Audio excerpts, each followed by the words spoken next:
Welcome to Work from the Inside Out, a podcast that highlights real-life stories, practical strategies, and best practices for transitioning your career from unhappiness and dissatisfaction to fulfillment, meaning, and joy.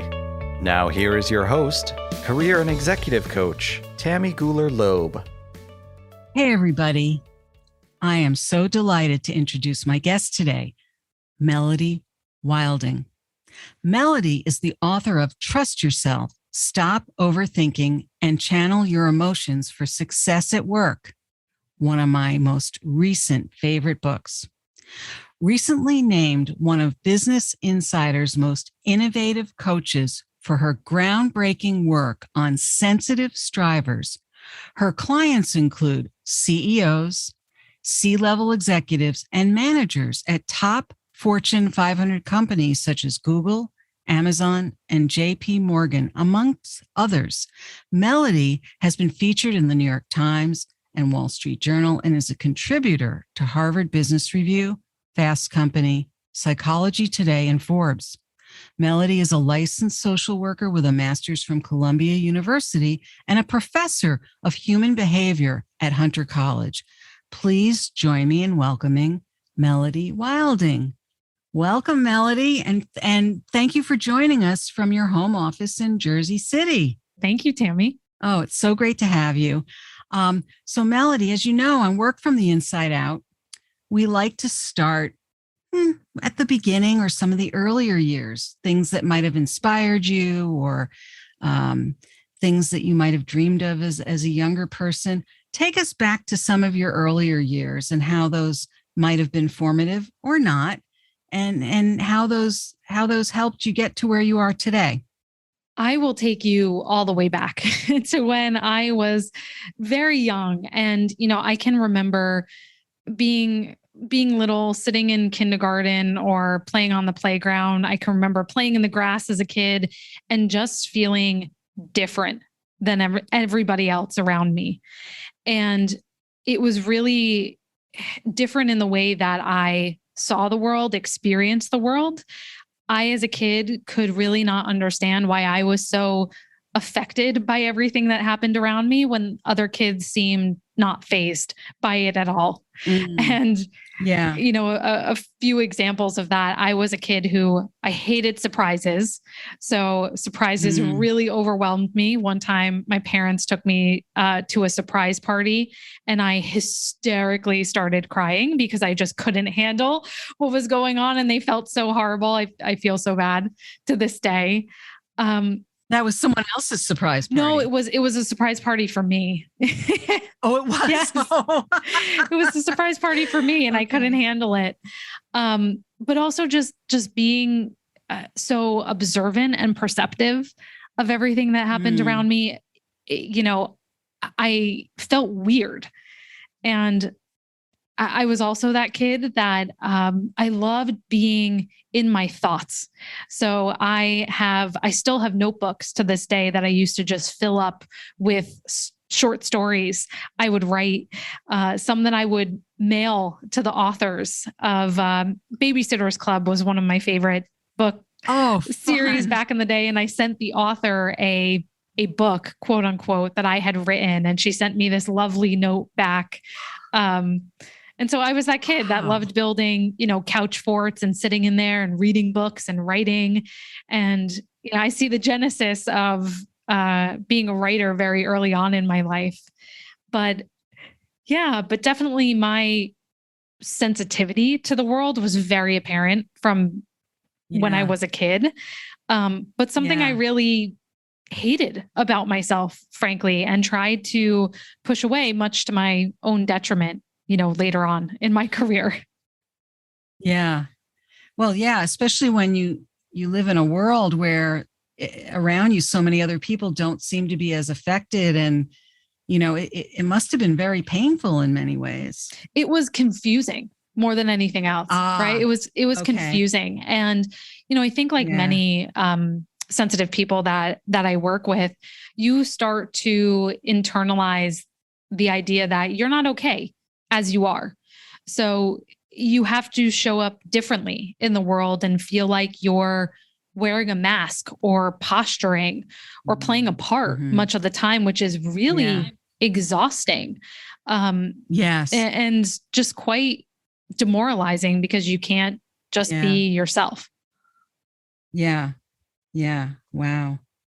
So, take us forward from there. Was that something that you learned to reconcile, or, well, obviously you learned to reconcile some of it because here you are today helping others with sensitive strivers and other people who are also, would probably identify as being sensitive in that way. So you took something that was confusing to you and sounds like you made sense out of it. Yeah. The hard way. Absolutely. So, So what did that look like? Well, all my life I was that gold star, good girl, live to exceed expectations in everything that I do. And I think, now looking back, I very clearly see that combination of my sensitivity and that ambition and drive I had coming together. But that really, from a young age, also just, I knew I was so fascinated with psychology. I wanted to I was so captivated with people, how they thought, how they work, human relationships, communication. So I knew from a very young age that I wanted to be a therapist, somehow go into psychology. It was just part of who I was. So I knew that. Really? Yes. But when I got into college, I did end up following a psychology path and very much a high achiever, graduated valedictorian of my college class, classic. And then I was dumped into the real world where all of a sudden there are no gold stars. There is no checkbox to follow. There is no curriculum for what to do next. And that was very disconcerting to me. And my way of coping with that was first by listening to the voices of everyone around me. So I graduated right after the recession, the Great Recession, and there were very few job opportunities. And so I listened to people around me who said, you know what, you should stay in school, go get more education. It will pay off.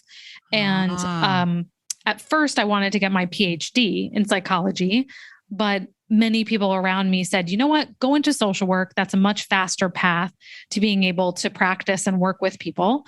So I went and I got my master's in social work at Columbia. And after that, everyone told me, well, why did you go into social work? You're never going to make money at that. What were you thinking?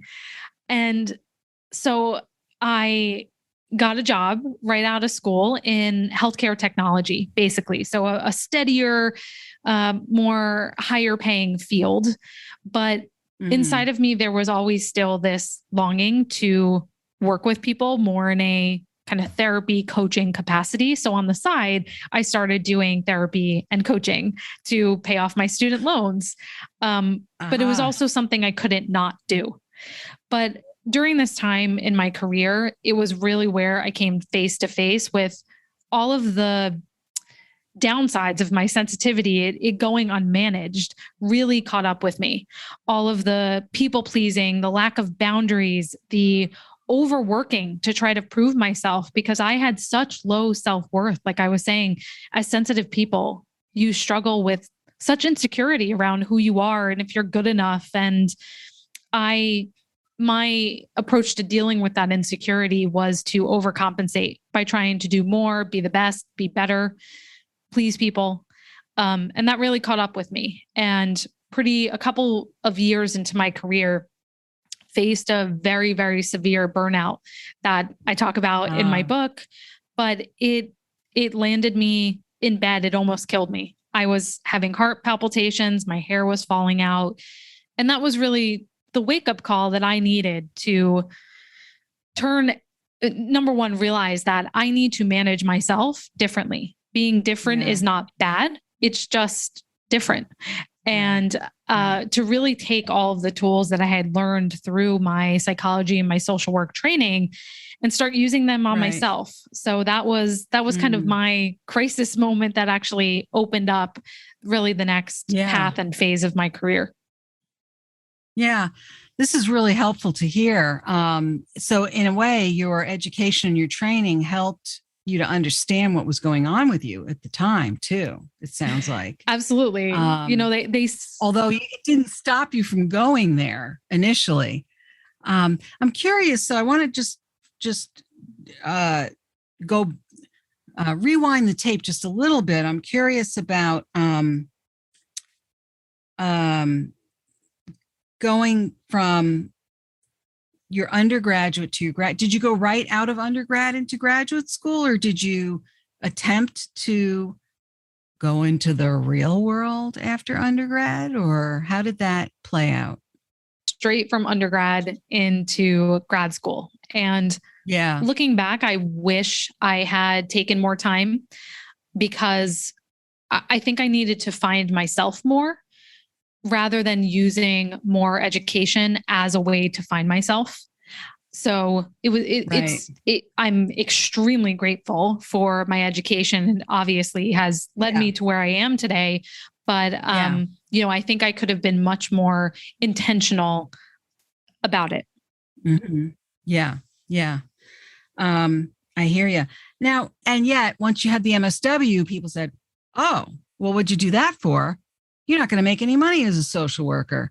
I'm curious if those were some of the same people who told you to go to grad school. It's funny how you get all these different messages and you're trying to listen to all these people who have your best intentions at heart. And I think a lot of us at some point in our lives listened to what we thought was good advice, but we weren't listening to ourselves. I'm curious at that time whether you were so busy listening to other people and pleasing them. Were there any other competing voices internally that were telling you, maybe I should do something different? Yeah, it's such a great observation. You're exactly right. I was listening to everyone and everything around me except for myself. I was listening to mentors, family members, fellow classmates, social media, media at large, and not listening to myself. And there was that tiny voice. There was that voice that said, it was there. Yeah, do this therapy and this coaching thing on the side. Why don't you dabble in writing for these sites? And, there was that voice, but my body literally had to stop me to get me to listen. And that to me is, I really liken intuition to signals you get from your body that you get somatically. Yep. And that was my body just sort of smacking me in the face and saying, hold on, you need to reassess here. Because I was trying to follow a definition of success that was not mine. That was not something I wanted. Right. Well, that's interesting on reflection that it was that there was that little tiny voice in there telling you to go in the direction of writing,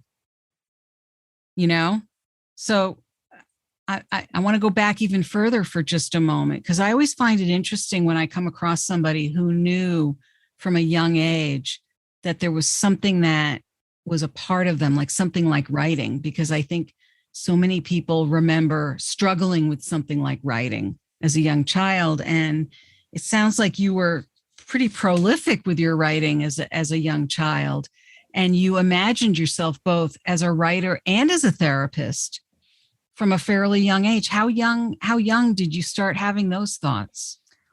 Oh, I'm going to guess probably around 5 or so.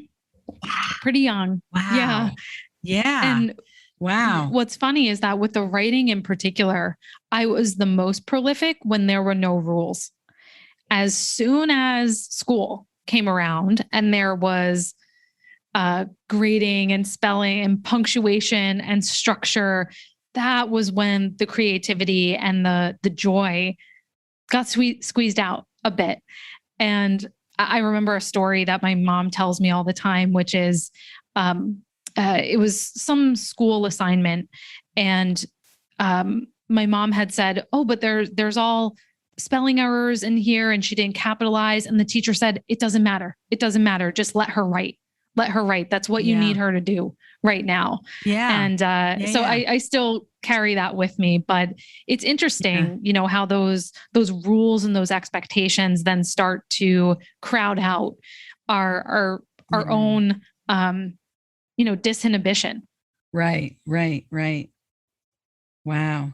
So it took you a long time to get back to that place where you could really allow yourself to really express yourself more creatively and expand your craft, so to speak, I guess, right? Absolutely. And even now I still battle perfectionism around my writing. It's still hard to get out my thoughts, but I try to keep in mind that this, whatever I'm working on, a presentation or an article, this doesn't have to be the end all be all, right? We sometimes get so locked into the one thing we're producing now that's it. That's our one chance. But I always like to remind myself, especially because I produce content online, that the internet has a very short memory. And so it helps me just be a little more unencumbered when it comes to my creation process. Well, and on top of that, I've been saying this a lot lately to people. There really is no such thing as perfect anyway. So if we're aiming for perfect, we're aiming for nothing, because it doesn't exist. It's some fictitious place that we think we're going, and we never get there if we're a perfectionist, because it's never good enough, right? In the eye of a perfectionist, perfect, we never get there. Right. Absolutely. A concept I talk about in the book is this idea of moving the goalpost. And I see this with high achievers all the time, is that we have this idea of perfection in our mind, but then as soon as we start getting close, not even get there, but as soon as we start getting close, we move the goalpost out to what defines success. As soon as we start getting towards, one job, then all of a sudden our aims quadruple for what we want. And what we were going for is no longer good enough. Right. So we just set ourselves up for failure. Yeah. It kind of becomes a habit, doesn't it? It's almost like automatic pilot. The minute you reach a certain threshold, this other thing kicks in and tells you, okay, it's time to be a little more dissatisfied and move that goalpost. Exactly. Right. Yes, exactly. So you've had a lot of practice at this in terms of figuring out, contexts and ways to kind of undo some of that. And I appreciate you saying, you know what, I still fall prey to all this. That means you're a human being. I think we all, have some of that in us, maybe some more than others. I'm curious. There was one other thing I wanted to ask you about, actually, in terms of rolling back the tape a little bit. I'm curious how, when people were telling you, there's no money in social work, how did you end up in healthcare technology? How did you make that leap or that jump? Maybe it wasn't a leap, but it seems like coming from a similar background, psychology and somewhat social worky background myself earlier in my career, I don't know how I would have gone into a sector like that without feeling that I didn't have the qualifications. So how did you get in there? Yeah. Or what made you go there? A couple of things. So I was able to get in because I specifically looked for companies that valued a practitioner's perspective. So working with companies that specifically wanted someone who had experience working with patients and consumers and doing psychoeducation and health education. And so I was able to get in the door that way and then gradually parlay that experience into doing things I would never imagine, like leading product or innovation strategy on healthcare technology products. And I had also, when I was in my undergrad and during grad school, I always worked on the side. So I always had small jobs on the side. And many of those were in technology. A lot of them were around, social media management or just various areas of technology. So I was able to draft on those experiences to tell a story that, oh, I have these two combined skills that I bring to the table. So it was really about, whenever I think of presenting your career story, I always think of it like a diamond. And which facet of the diamond do you want to shine on? Because there's so many different facets of it. But for any individual person or opportunity, you have to emphasize different facets of your experience and your story. That's right. Oh, I love that. Love that metaphor. I might borrow that. Feel free. Yeah, I like that a lot. So how many years did you stay in that arena, the healthcare technology arena? Oh, maybe about, I'm going to say about 5 or 6, less than 10. But it was, probably about 5 or 6. Mm-hmm. And then somewhere along the way, you made a decision that, wait a minute, this isn't what I was supposed to be doing. Yes. I wish I could say it was that clean cut, and it never, whenever you tell the story back, it sounds so much simpler than it actually is. Well, I know we only have a short amount of time here. So it's like, but I think the listeners are always interested in not just what you did, but what the thinking was behind how you did what you did and made decisions, because people really learn from that, because on the surface, it looks so simple, right? And we know it wasn't.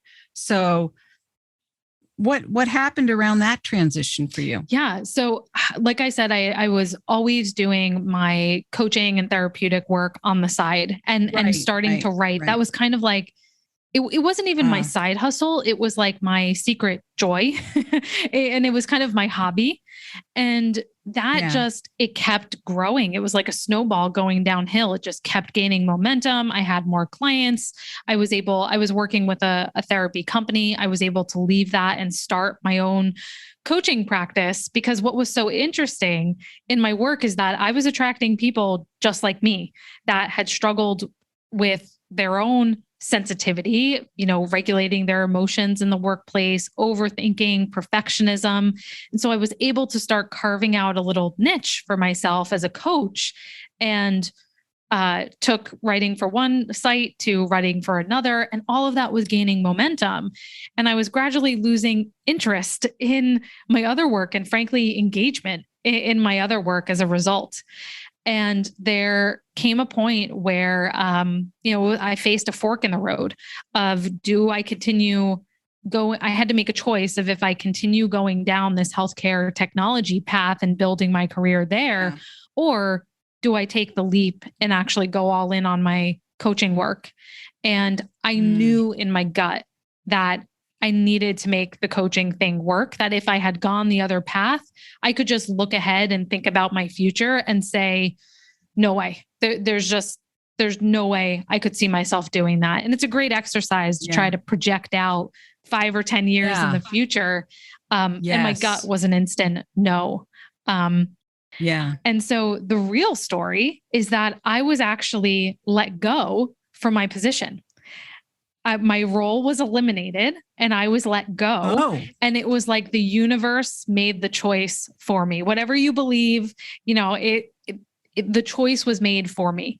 And I was heavily leaning in that direction. I would have probably left on my own in a few months anyway, but it ended up being a huge blessing in disguise, because I received a severance. So I had some income to float me through the time while I was really getting my business up and running. And so it was scary. It was really scary to cut the cord and step away from, this is what I've been told success is supposed to be. It's, you get a safe job, you keep growing there, climbing the ladder. Right. And so stepping off that. It's a linear thing, right? Yeah. Yeah. But we know that's not true. Right. So it all worked out for the best in the end, but yes. Wow. So good for you. I mean, well, when you first said you got let go, I thought you were saying you were fired. You were laid off. I was laid off. Correct. Yes. um, so yeah, so it was a blessing in disguise, maybe not even so disguised, but I understand the fear around all of a sudden it's all on you, right? There's no safety net. And yet in the world of employment and working today, even when you have a regular job, I'm not sure that there's really anything out there that is truly a safety net. I think it's an illusion that full-time employment with an employer is a safety net. Although I still think a lot of people see it that way, I think you still have to have something else in mind, at least, that you would do should that, situation change. And it sounds like you had some really good things already lined up that you were working on at the time. So, so when did you go full-time on your own? When was that? That was, let's see, I think 2014. Okay. So wow. Okay. So we're at the 7-year mark, yes. Right? Yes.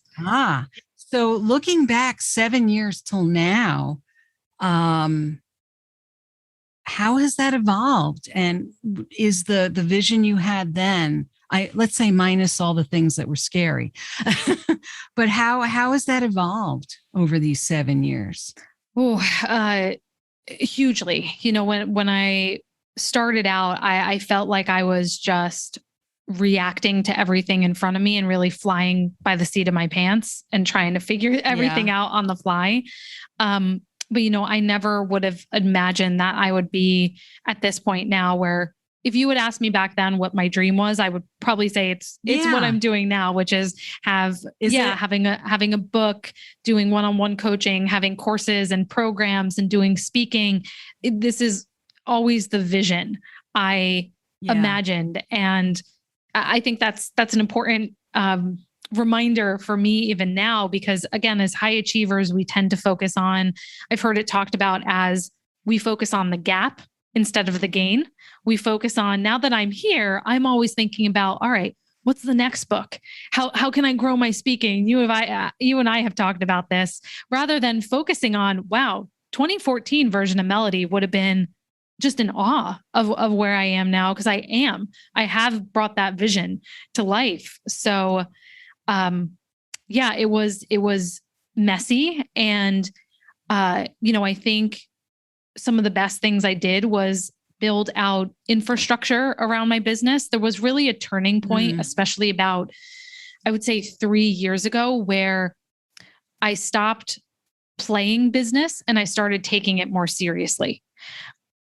Because I don't think up until that point, about 3 years ago, did I really realize, oh, this is actually going to be my long-term career. I can actually do this long-term. And once that realization sunk in, I started taking things much more seriously, building much more infrastructure around my operations and my content, and even just investing in myself and my craft, building assets. So it was really that mindset shift to be more invested myself that led to this inflection point in my business. So from the point when you started 7 years ago, which really wasn't when you started long before that, actually, but when you were, kind of at that, let's say that big point where you were literally, on your own completely, you were providing a lot of one-on-one therapy and coaching. You were doing some writing, and it sounds like it was a very sort of transactional kind of model, right? Were you thinking about writing a book back then, or when did the book come into play? Writing a book has been a lifelong dream of mine, going back to Couch Fort days. But Couch Fort, I love it.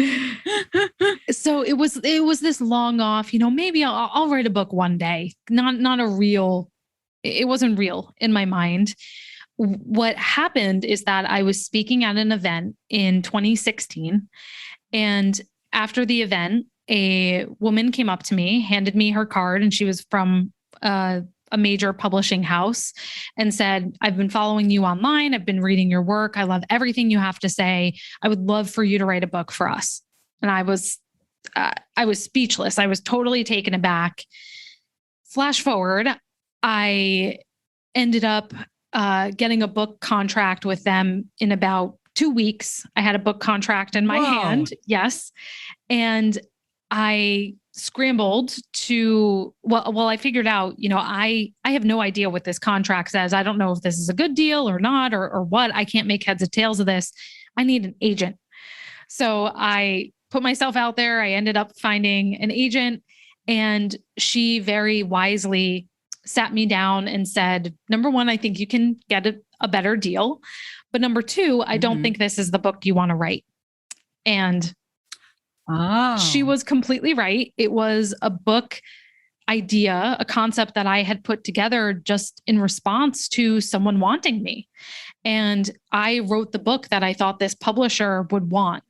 There's a theme there, right? Exactly.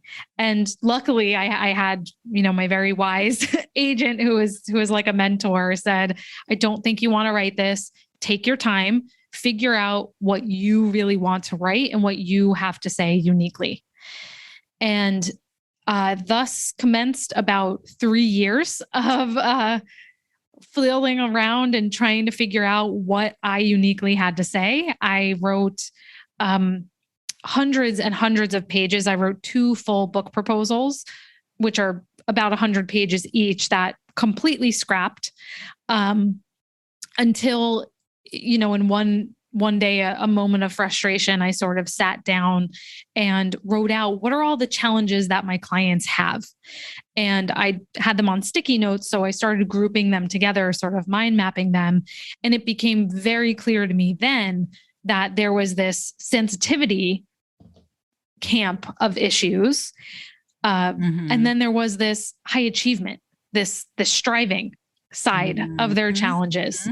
And I just had one of those moments where the light bulb clicked on, and I said, "Oh, sensitive striver. That's who these people are. That's what describes That's so cool. all of the challenges that they're dealing with." Because I was really struggling with a way to organize and put together these various challenges that my clients face, and the imposter syndrome and self-doubt and, wanting to be more visible, but struggling to speak up. What was the core of that and my unique viewpoint? And it was this idea of being a sensitive striver. And so that's how the idea came about. And once I had that clarity, I was able to write the book in under 8 months. So it really came together quickly after that.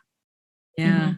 Wow. So the moment you really got, you connected with yourself rather than listening to what you thought or trying to please others or do what you thought others wanted you to do. Not that what they were asking you to do there was anything wrong with any of that, but when you sort of cleared that all out of the way and just asked yourself, it actually flowed a whole lot better, it sounds like. Absolutely. Once I just got quiet enough and honest enough, because my first reaction to that idea was, no one's going to be into this. No one's going to think this is, my first thought was, oh, this is stupid. And again, there was... You mean the sensitive striver idea? Yeah. Really? But there was something inside me where that idea just kept gnawing at me. It just kept sticking around. And when that happens, I know I need to follow it. So thankfully, I started putting it out there. I started writing about it more, and the response was huge. And so I'm just glad I have continued to follow that small voice and nurture it more, because it always leads me in the right direction. Yeah. And I think the older we get, not that you're old because you're not, but the older we get, the more when we allow ourselves to listen to that, we get more practiced at it. And it really does take us in the right directions. I know the moment I heard you use the term sensitive striver, it resonated with me so well in terms of a lot of the clients that I work with. So I was just tickled to find out you had a book because I didn't know that right away. And I'm curious also, I've read a lot of your articles in Harvard Business Review. I am constantly sending them to my clients because I think they speak to a lot of people, not just necessarily the high achieving sensitive strivers, but I think to even people who are just people who are, let's say, run of the mill, hard on themselves, wanting to do well, and yet are constantly doubting themselves and getting in their own way, and I think there are different levels of extremes of how much of a hard time people give themselves, or, the term imposter syndrome gets used so much these days that it could almost get diluted. And I know that the way that you've addressed it really is so spot on and so constructive in the way you address it and give people tools and all kinds of exercises. That's what I love about your book is every chapter. You could pick up your book and just go into one chapter and get huge value, even from one chapter. Every chapter gives great scenarios and stories that are totally relatable to people. And then lots of worksheets and exercises and concepts that people can grab immediately and use them in their day-to-day life. These are not, and yet it's all research-based too. A lot of what you provide there's lots of great evidence that you provide in terms of why these things work, not just, hey, try this thing. It's like, yeah, and it's backed up. It's just such a beautifully crafted book. I'm gushing over it. And visually, it's a nice looking book too.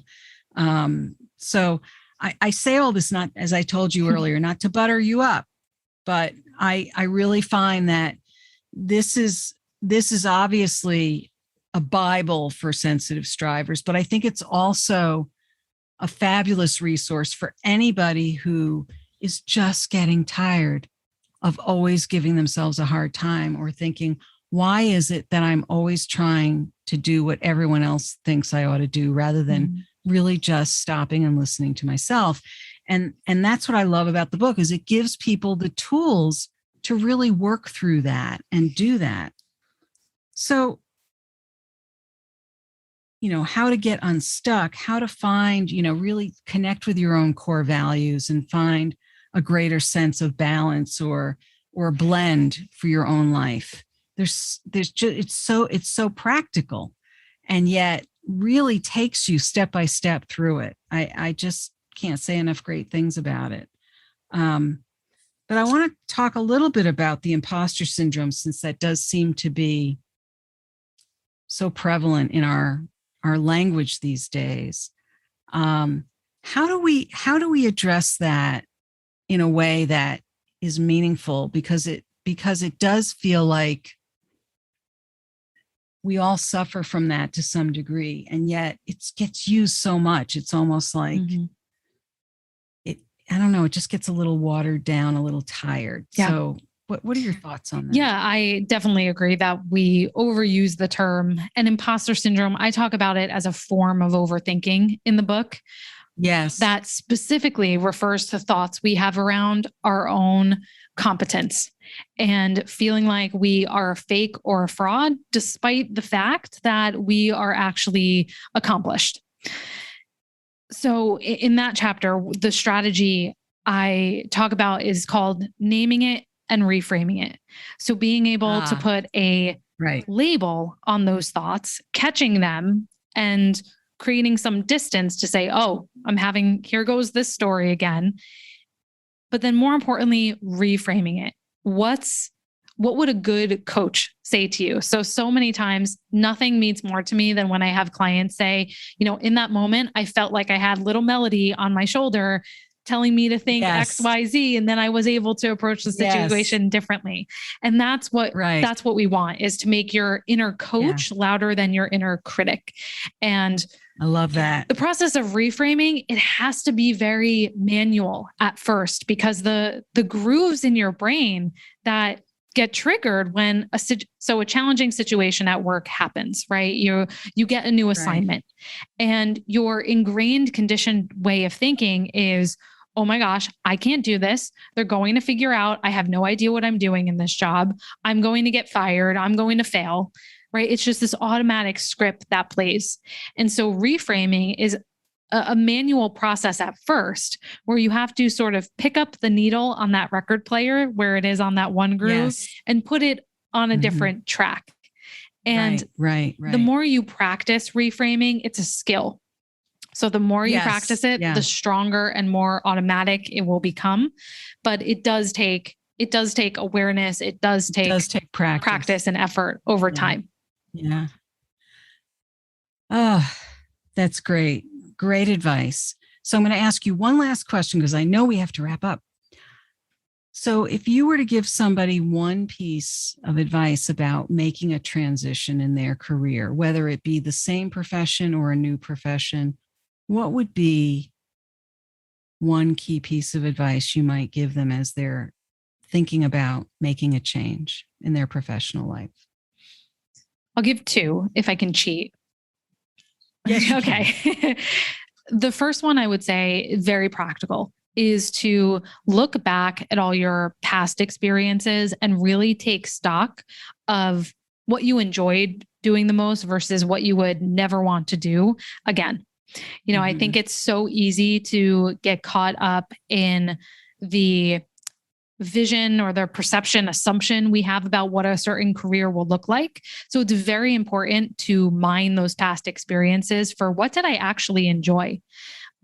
Because something I often find with sensitive strivers in particular, who have spent their whole lives trying to please and reach expectations for other people, is they don't really have a good sense of what they like or what they want. So that activity, very simple, can be very illuminating in that respect. And then the second thing, and this is a reminder to myself as well, is to let go of the false sense of urgency, that there is a clock ticking down and you are going to run out of time, or all of the great opportunities are going to be snatched up if you don't get them tomorrow. Really just relaxing into the fact that you can and you need to do things on your own time. And especially if you are someone who is on the more sensitive side, we need more time to adjust to changes and transitions. So actually recognizing that and setting yourself up to succeed in that way is very important. I love it. Great advice. Yeah. Melody, thank you so much. How can people find you and learn more about your work? You can find me at my website, melodywilding.com. You can find the book anywhere books are sold. And I can't wait to connect with everyone. Well, I can't wait for them to connect with you as well. And we have all of your social media angles and your website. Everything will be in the show notes. Melody, thank you so much for being here. I could talk to you forever. I love the work you're doing and the value you're bringing to people in the world. Thank you so much for being here. Thank you. I hope you enjoyed my interview with Melody Wilding as much as I did. It was so interesting to speak with her, to learn about her personal and professional journey. What is your key takeaway from our interview? If you're interested in any of the resources mentioned in today's podcast, you can find the links on the blog page of my website at tammygoolerloeb.com. Just look for episode 158. Are you anticipating your next professional move? Perhaps you might be feeling a little stuck. Check out my new book, Work from the Inside Out: Break Through 9 Common Obstacles to Design a Career That Fulfills You. It'll be available for sale on January 25th, 2022, in print and digital ebook editions through my website, Amazon, Barnes & Noble, and independent bookstores. If you were inspired by this episode with Melody, please share it with your friends and colleagues. And please subscribe so you don't miss next week's show. Remember, subscribing is always free. Are you enjoying the podcast? I'd so appreciate it if you'd leave me a review on Apple Podcasts. It's easy to find through my website at tammygoulerloeb.com/podcast. Just click on the Apple Podcasts button and follow the instructions provided there. Thank you so much for listening. And remember, it's never too late or too impossible to increase your sense of fulfillment and satisfaction in your work and other meaningful activities. Let me know how it's going for you. I'd love to hear from you. Bye for now. Thank you for listening to the Work from the Inside Out podcast. For more information, you can find us at www.workfromtheinsideout.com.